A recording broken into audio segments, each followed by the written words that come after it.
Well, it's been a long time coming.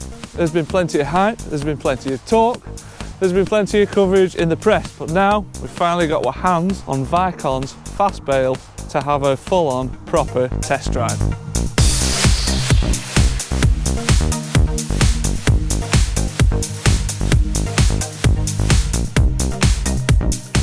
Now, just in case you've been living in a cave for the past 18 months, the FastBale is Vicon's answer to a non-stop continuous round baler. So how does it work?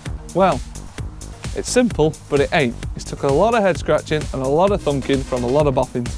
Basically, it's two chambers, pre-chamber, main chamber.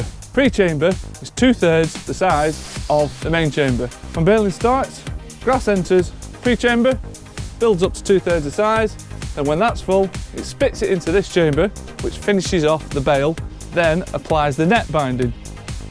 While it's applying the net binding, crop floor has already been transferred to the pre-chamber, which is then starting to make the next bale. Once this bale here has been spat out onto the back for final wrapping, this chamber, once it's full, spits it in, and then the cycle continues all over again. Simples. Now, one of the other clever developments for the FastBale is the wrapping mechanism.